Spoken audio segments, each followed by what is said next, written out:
Cinema शौकीन सबका स्वागत करता है। आज हम बात करने वाले हैं फ्रॉम पेरिस विद लव के बारे में। ये कहानी है दो CIA एजेंट्स की जो फ्रांस के एक गैंग का खात्मा करना चाहते हैं, लेकिन जब ये लोग अपने काम में लगते हैं तब इन्हें पता लगता है कि ये काम कितना मुश्किल है। कहानी की शुरुआत होती है और हमारे सामने फ्रांस का दृश्य आता है और यहीं पर हम अमेरिकी दूतावास को देखते हैं और इसी दूतावास में अभी अमेरिका के एम्बेसडर हैं और जेम्स नाम का लड़का उनका पर्सनल बॉडीगार्ड है। लेकिन किसी को ये बात पता नहीं कि जेम्स CIA के लिए भी काम करता है। तभी उसे एम्बेसडर बताते हैं कि आज उन्हें फिर से मीटिंग के लिए जाना है। तब जेम्स जाता है नीचे और वो गाड़ी के नंबर प्लेट को बदल देता है, क्योंकि जेम्स ये काम हमेशा ही करता है ताकि एम्बेसडर के दुश्मनों को पता ना लगे कि वो कौन सी गाड़ी में आ रहे हैं, क्योंकि एम्बेसडर बहुत सारे लोगों से मिलने जाते हैं, इसीलिए बहुत लोगों की नजर है उनपे और कभी भी उनपे हमला हो सकता है। लेकिन जेम्स को इन छोटे मोटे कामों में बिल्कुल भी मजा नहीं आता। वो परमानेंट CIA के लिए काम करना चाहता है और CIA के बड़े बड़े मिशंस को सॉल्व करना चाहता है, लेकिन उसे ना चाहते हुए भी अभी भी दूतावास में काम करना पड़ रहा है। इसीलिए अपना रोज का काम निपटाने के बाद जेम्स एक बार फिर से घर पे आ जाता है। तब यहाँ पर हम जेम्स की गर्लफ्रेंड को देखते हैं जिसका नाम है कैरोलीन। और कैरोलीन एक बहुत ही खूबसूरत लड़की है, वो एक फ्रेंच है और थोड़े दिनों पहले ही उसकी मुलाकात हुई थी जेम्स से। तब से ये दोनों एक साथ हैं और ये दोनों एक दूसरे को चाहते हैं। और अभी कैरोलीन बहुत खुश होकर के जेम्स को यहाँ पर अपना ड्रेस दिखाती है और बताती है कि इस ड्रेस को उसने खुद बनाया है और इसके लिए वो बहुत खुश है। लेकिन जेम्स इन बातों पे ज्यादा ध्यान नहीं देता और अगली सुबह फिर से पहुंचता है दूतावास। तब उसे पता लगता है कि एम्बेसडर को एक और मीटिंग के लिए जाना है। तभी उसे CIA से इंस्ट्रक्शन मिलता है कि जहाँ पे एम्बेसडर मीटिंग के लिए जा रहे हैं वहाँ इन्हें बग लगाना है। इसलिए जेम्स भी इस काम के लिए तैयार हो जाता है। फिर जब एम्बेसडर मीटिंग में होते हैं उसी दौरान जेम्स अंदर बग लगा देता है। लेकिन इन कामों को करने के बाद जेम्स को बार बार लगता है कि ये सिर्फ छोटे मोटे काम है जिन कामों को कोई भी कर सकता है, और अगर वो ऐसे काम कर रहा है तब उसका CIA में होने का कोई भी फायदा नहीं है। इसीलिए वो रोज की तरह घर वापस आ जाता है। तभी उसे दरवाजे पे बहुत सारे खून के धब्बे नजर आते हैं और इन चीजों को देखने के बाद जेम्स डर जाता है। उसे लगता है कि यहाँ पे जरूर कुछ गड़बड़ हुई है और शायद कैरोलीन ठीक नहीं है, इसीलिए वो डरा हुआ अंदर घुसता है। तभी वो अपने सामने कैरोलीन को पाता है जो बिल्कुल ही ठीक है। तब वो हंसने लगती है और कहती है कि दरवाजे पर जो धब्बों को तुमने देखा वो खून नहीं बल्कि सॉस थे और आज मैंने तुम्हारे लिए डिनर बनाया है। फिर इतना कहने के बाद वो एक अंगूठी बाहर निकालती है और जेम्स को प्रपोज करती है। ये अंगूठी उसके पिता की है। फिर कैरोलीन कहती है कि मैं बहुत वक्त से इंतजार कर रही थी कि कब तुम मुझे प्रपोज करोगे, लेकिन तुम हिम्मत नहीं जुटा पा रहे थे, इसीलिए ये काम मैंने ही कर दिया। फिर जेम्स भी यहाँ पे कैरोलीन के प्रपोजल को एक्सेप्ट करता है। तभी उसका फोन बजता है और उसे बताया जाता है कि CIA का एक एजेंट आया हुआ है फ्रांस और वो तुम्हारे शहर में ही है, लेकिन उसे एयरपोर्ट पर रोक दिया गया है। इसीलिए अब ये तुम्हारी जिम्मेदारी है कि तुम जा करके उसे वहाँ से निकालो। तब इन बातों को सुनने के बाद जेम्स खुश हो जाता है, क्योंकि पहली बार उसे फील्ड वर्क मिला है, चाहे वो किसी एजेंट को छुड़ाने का ही काम क्यों ना हो। लेकिन अब उसे लगता है कि CIA उससे फील्ड में काम करवाएगी, इसीलिए वो निकल पड़ता है एयरपोर्ट के लिए। और एयरपोर्ट जाते ही वो देखता है चार्ली को। चार्ली एक CIA एजेंट है और अभी एयरपोर्ट पे उसे रोक दिया गया है और उसका सारा सामान इन लोगों ने जब्त कर लिया है, क्योंकि उसके पास बहुत सारे केन हैं। इसलिए एयरपोर्ट वाले उसे कह रहे हैं कि इन चीजों को कैरी करना यहाँ पे बिल्कुल भी अलाउड नहीं है। लेकिन चार्ली इन बातों को मानने को तैयार नहीं है। वो बिना अपने केन के यहाँ से बाहर नहीं जाना चाहता। इसीलिए जेम्स उससे बात करता है, लेकिन वो समझ जाता है कि चार्ली बहुत जिद्दी आदमी है, वो नहीं मानेगा। तब जेम्स अपने दूतावास के पावर का इस्तेमाल करता है और वो चार्ली को बाहर लेकर के आता है। तब चार्ली बताता है कि अब हमें एक चाइनीज रेस्टोरेंट में जाना है और इतना कहने के बाद वो कहता है कि क्या तुम नहीं पूछोगे कि मैं केन को यहाँ पे क्यों लाया। और इतना कहने के बाद वो केन के अंदर से अपना सबसे पसंदीदा बंदूक निकालता है और कहता है कि केन तो बस एक बहाना था, मुझे फ्रांस में अपने सबसे बेहतरीन बंदूक को लाना था, इसीलिए मैंने ये सारा नाटक किया। फिर इन सारी बातों को सुनने के बाद जेम्स भी समझ जाता है कि चार्ली बहुत ही टेढ़ा आदमी है। तभी ये लोग पहुंचते हैं चाइनीज रेस्टोरेंट और वहां जाने के बाद अपनी तहकीकात को शुरू कर देता है चार्ली। लेकिन चार्ली एक सरफिरा है, इसलिए थोड़ी देर के बाद वो यहाँ पे गोली चलाने लगता है और एक एक करके चाइनीज स्टाफ्स को मारने लगता है। तब जेम्स इन सारी चीजों को देख करके डर जाता है और उसे समझ में नहीं आता कि आखिर ये क्या हो रहा है और चार्ली इतने आसानी से लोगों को कैसे मार रहा है। और वो देखते ही देखते सबको खत्म कर देता है और कहता है कि चाइना से यहाँ पे कोकीन की तस्करी होती है और मेरे हिसाब से यहाँ पे बहुत सारा कोकीन है। तब जेम्स कहता है कि मुझे तो कोई भी कोकीन नजर नहीं आ रहा। फिर इस बात को सुनते ही चार्ली यहाँ के छत पे गोलियां चलाता है और छत से कोकीन नीचे गिरने लगता है। तब चार्ली कहता है कि इन सारे कोकीन्स को इकट्ठा करो और उन्हें एक जार में भरो। और इतना कहने के बाद वो जाता है आखिरी बचे हुए वेटर के पास और उसे भगा देता है और जेम्स को कहता है कि तुम्हें पता है मैंने उसे क्यों भगाया। मैंने उसे इसलिए भगाया क्योंकि अब वो भागता हुआ जाएगा अपने मालिक के पास और हम इसके मालिक तक पहुंच जाएंगे। इसीलिए जैसे ही वेटर यहाँ से भागता है ये लोग गाड़ी से उसका पीछा करने लगते हैं। लेकिन अब जेम्स बहुत ही ज्यादा कंफ्यूज हो चुका है, इसलिए वो चार्ली से कहता है कि आखिर ये सब क्या चल रहा है और तुम लोगों को मार रहे हो और ड्रग्स माफिया को खत्म करने की कोशिश कर रहे हो, आखिर ये सब माजरा क्या है। तब चार्ली कहता है कि तुम्हें चिंता करने की कोई भी जरूरत नहीं है, ये एक ऑफिशियल मिशन है और इसमें फॉरेन मिनिस्ट्री भी शामिल है और उसके साथ साथ तुम्हारा दूतावास, इसीलिए सब कुछ प्लान के मुताबिक जा रहा है। तभी चार्ली देखता है कि वो वेटर एक बिल्डिंग के अंदर दाखिल हो चुका है, इसीलिए वो अपनी गाड़ी रोक देता है। लेकिन बिल्डिंग से अंदर जाने से पहले ये लोग देखते हैं कि यहाँ पर बहुत सारे गुंडे खड़े हैं जो इस बिल्डिंग की रखवाली कर रहे हैं,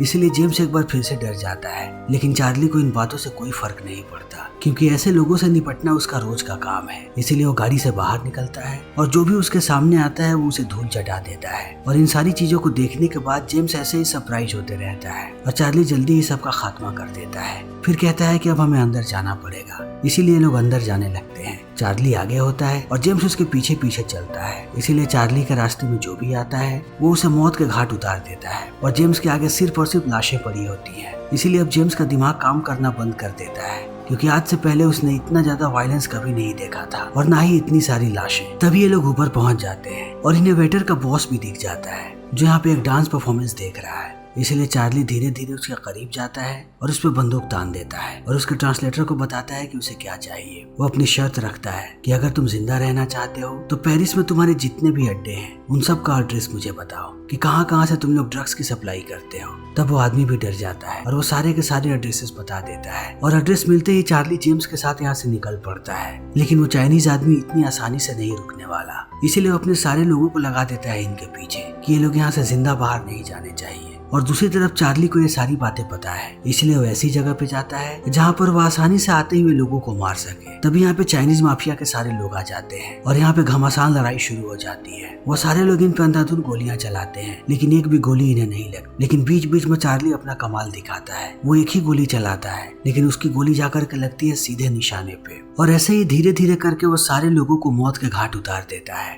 तब चार्ली इन चीजों को देखने के बाद एक बार फिर से शॉक हो जाता है और वो कॉल करता है अपने ऑफिसर को और उन्हें पूरी बात बताता है और कहता है कि चार्ली एक सनकी आदमी है, मुझे समझ में नहीं आ रहा कि मैं क्या करूं। तब वो लोग उसे बताते हैं कि चार्ली हमारा बेस्ट एजेंट है और इस काम को सिर्फ वही कर सकता है और ये एक बहुत ही महत्वपूर्ण मिशन है, इसीलिए तुम्हें उसका साथ देना पड़ेगा। इसके अलावा तुम्हारे पास कोई भी रास्ता नहीं है, इसीलिए ज्यादा सवाल मत पूछो, चार्ली जो कहता है वो करो। तब जेम्स भी समझ जाता है कि अब उसके पास दूसरा कोई भी रास्ता नहीं है और एक बार फिर से चार्ली के साथ चल पड़ता है। तब चार्ली उसे लेकर के जाता है आईफिल टावर, लेकिन अब जेम्स बहुत ही परेशान नजर आ रहा है और थका हुआ भी, और चार्ली इस चीज को नोटिस कर लेता है। इसलिए वो कहता है कि मैं तुम्हारे हालत को समझ सकता हूँ, अगर तुम बेहतर महसूस करना चाहते हो तब जार से थोड़ा सा कोकीन निकाल लो और उसे खाओ, उससे तुम्हारी हालत ठीक हो जाएगी। और जेम्स ऐसा ही करता है, वो कोकीन चखता है। तब चार्ली उसे इस मिशन के बारे में सारी बातें बताता है और कहता है कि मैं पूरे के पूरे पेरिस से ड्रग्स के साम्राज्य को खत्म करना चाहता हूँ, लेकिन मेरा टारगेट सिर्फ ड्रग डीलर्स नहीं है। यहाँ पे एक बहुत ही बड़ा सिंडिकेट चलता है जो मनी लॉन्ड्रिंग भी करते हैं और ड्रग्स से जितने भी पैसों की कमाई होती है उसे पूरी दुनिया में फैलाया जाता है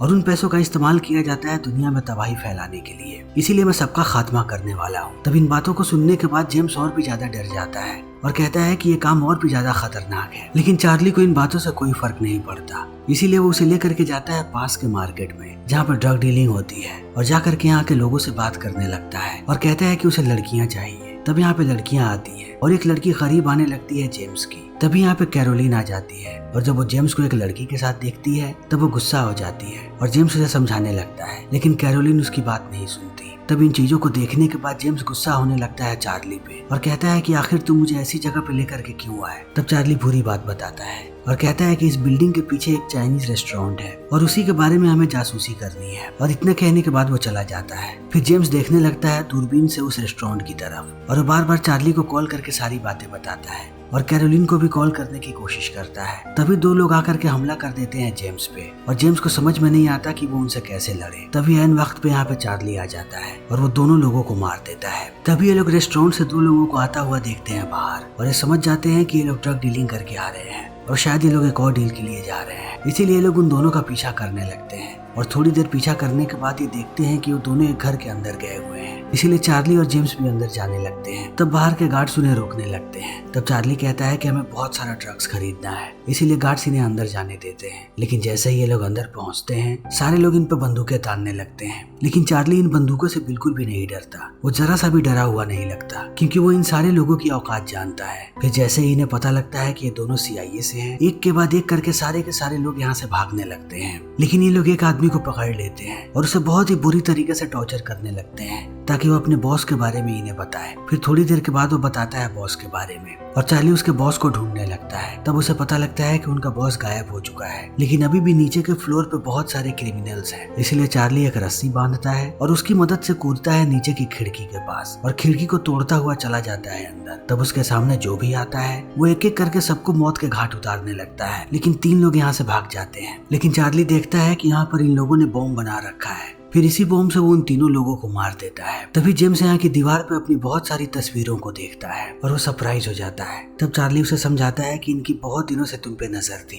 और वो जानते थे कि तुम एक सीक्रेट एजेंट हो। तभी इन्हें पता लगता है कि यहाँ पे पुलिस वाले आ रहे हैं। तब इस चीज को देखने के बाद जेम्स यहाँ से जाने की कोशिश करता है। तब चार्ली उसे बताता है कि बाहर के दरवाजे पे जरूर बॉम्ब होगा, लेकिन जेम्स को विश्वास नहीं होता। तभी पुलिस वाले दरवाजे को खोलने की कोशिश करते हैं, लेकिन वो जैसे ही दरवाजा खोलते हैं, यहाँ पे एक बहुत बड़ा ब्लास्ट होता है और बहुत सारे पुलिस वाले मारे जाते हैं, जैसा कि चार्ली ने कहा था। इसीलिए अब जेम्स और चार्ली दोनों यहाँ से भागने लगते हैं और जेम्स जल्दी से जल्दी अपने घर पहुंचना चाहता है, क्योंकि वो जान चुका है कि इसके बारे में सारे अपराधियों को पता है। इसीलिए उसे डर है कि कहीं वो लोग कैरोलिन को ना मार दें। लेकिन अब चार्ली भी उसके साथ जाता है और ये लोग घर पहुंच जाते हैं। तब कैरोलिन कहती है कि वो सबके लिए डिनर बना रही है और आज उसने अपने एक दोस्त को बुलाया है मदद के लिए। फिर जब ये डिनर बना रहे होते हैं, तभी चार्ली का फोन बजता है और उसे एक इन्फॉर्मेशन मिलती है और इन्फॉर्मेशन के मिलते ही उसे शक होने लगता है यहाँ पे कैरोलिन की दोस्त पे। फिर थोड़ी देर वो सोचता है और अंत में उसे गोली मार देता है। तब इस चीज को देखने के बाद जेम्स परेशान हो जाता है और उसे समझ में नहीं आता कि वो क्या करे। तभी चार्ली बंदूक तान देता है कैरोलिन पे। तब जेम्स भड़क जाता है और कहता है कि तुम ये क्या कर रहे हो। तब जेम्स बताता है कि ये सारे लोग मिले हुए हैं और इतना कहने के बाद वो पूरे घर की तलाशी लेता है और हर जगह से बहुत सारी माइक्स निकालता है और इस बात को प्रूफ कर देता है कि कैरोलिन भी उनके साथ मिली हुई है और उसके पास सबूत भी है। जितने भी सिंडिकेट के लोगों को पकड़ा गया है, उन सबके फोन में कैरोलिन और उसके दोस्त का नंबर है और कैरोलिन ने जानबूझ के जेम्स को फंसाया है और अपने पास रखा है ताकि वो सारी जानकारियां निकलवा सके। लेकिन अब जेम्स को इन बातों पर विश्वास नहीं होता, इसलिए वो कैरोलिन से पूछने लगता है और इनके बीच बहस होने लगती है। तब चार्ली कहता है कि हमें इस लड़की को मारना पड़ेगा। तभी कैरोलिन अपनी बंदूक बाहर निकालती है और वो जेम्स के कंधे में गोली मार देती है और खिड़की से कूद करके यहाँ से भागने लगती है। तब चार्ली उसका पीछा करता है, लेकिन जब तक चार्ली यहाँ पे आता कैरोलिन के पास, वो बाहर आकर के एक गाड़ी में बैठ के यहाँ से निकल जाती है, क्योंकि उसके गैंग के लोगों की गाड़ी बाहर ही खड़ी थी। लेकिन चार्ली अब इस गाड़ी का नंबर जान चुका है, इसीलिए वो तुरंत कॉल करता है अपने साथियों को और कहता है कि इस गाड़ी के बारे में पता लगाओ और वापस आकर के पूरे घर की तलाशी लेने लगता है। तब उसे 50 से ज्यादा टैपिंग वायर्स मिलते हैं और वो ये सारी चीजें रखता है जेम्स के सामने। तब जेम्स भी परेशान हो जाता है कि अब तक वो इस लड़की के साथ था जो उससे प्यार भी नहीं करती, वो अपने फायदे के लिए उसका इस्तेमाल कर रही थी। तभी कैरोलिन कॉल करती है जेम्स को और वो उससे माफी मांगने लगती है। इसी बीच CIA वाले ट्रेस करने लगते हैं उसके लोकेशन को। तब जेम्स उससे पूछता है कि आखिर तुमने ये सब क्यों किया। तब वो बताती है कि 6 साल पहले मुझे लगा था कि मेरी जिंदगी खत्म हो चुकी है। तब मुझे एक आदमी मिला और उसने मेरी दुनिया बदल दी और जिस तरीके से मैं दुनिया को देखती थी, उसने उसका नजरिया भी बदल दिया और मैं दुनिया को अलग तरीके से देखने लगी और उससे ज्यादा मैं किसी से प्यार नहीं करती और वो जो कहता है मैं वही काम करती हूँ और उसके लिए मैं कुछ भी करने को तैयार हूँ। अगर मैं तुम्हारे साथ रही तब उसी के कहने पे रही। और इतना कहने के बाद वो फोन काट देती है और जा करके मिलती है उसी आदमी से। उस आदमी का नाम है रासी और रासी ही सारे सिंडिकेट का मुखिया है। तभी CIA वाले उसके लोकेशन को ट्रेस कर लेते हैं और थोड़ी देर के बाद इन्हें पता लगता है कि आखिर कैरोलिन जेम्स के साथ क्यों थी, क्योंकि जेम्स दूतावास में काम करता है और जल्दी ही US एम्बेसडर मिलने वाले हैं अफ्रीकी प्राइम मिनिस्टर से। इसीलिए उन्हें सारी जानकारियां चाहिए थी, क्योंकि वो वहाँ पे एक बड़ा सा ब्लास्ट करने वाले थे। इसीलिए अब सारे लोग तैयारी करने लगते हैं उनके प्लान को फेल करने के लिए और चार्ली निकल जाता है बाहर। लेकिन जब चार्ली रास्ते में होता है तब वो उसी कार को देखता है जिस कार से रात में कैरोलिन भागी थी, इसीलिए वो उसका पीछा करने लगता है। तभी हम जेम्स को देखते हैं जो घर की सारी चीजों को देखता है और उन्हें देखने के बाद उसे एहसास होता है कि कैरोलिन खुद जाने वाली है उस जगह पे। इसीलिए वो कॉल करता है चार्ली को और बताता है कि उस गाड़ी में शायद कैरोलिन नहीं है, मुझे लगता है कि वो मीटिंग वाली जगह पे है। तभी चार्ली को भी पता लग जाता है कि उस गाड़ी में कैरोलिन नहीं है, लेकिन चार्ली कैसे भी इस गाड़ी को उड़ाना चाहता है, इसीलिए वो अपना निशाना लगाता है और इस गाड़ी का परखच्चे उड़ा देता है। तभी हम जेम्स को देखते हैं जो अब कॉन्फ्रेंस हॉल में जाने के लिए तैयार है और उसे फिक्र नहीं है कि वो चोटिल है, क्योंकि वो जानता है कि अगर वो वहाँ पे चला गया तो वो आसानी से कैरोलिन को पहचान लेगा। लेकिन वो जैसे ही अंदर घुसने की कोशिश करता है, गार्ड्स उसे रोक देते हैं क्योंकि उसके पास एक बंदूक है। तभी यहाँ पे यूएस एम्बेसडर आते हैं और वो कहते हैं कि हमारे साथ आ सकता है, इसलिए जेम्स भी अंदर चला जाता है। तभी थोड़ी देर के बाद वो देखता है कैरोलिन को, इसलिए वो गार्ड से बंदूक छीनता है और तान देता है कैरोलिन पे। तभी कैरोलिन दिखाती है कि उसके पूरे शरीर पर बॉम्ब लगा हुआ है। तब जेम्स उसे समझाने लगता है और कहता है कि तुम्हें ये करने की जरूरत नहीं है, तुम अभी भी जिंदा रह सकती हो।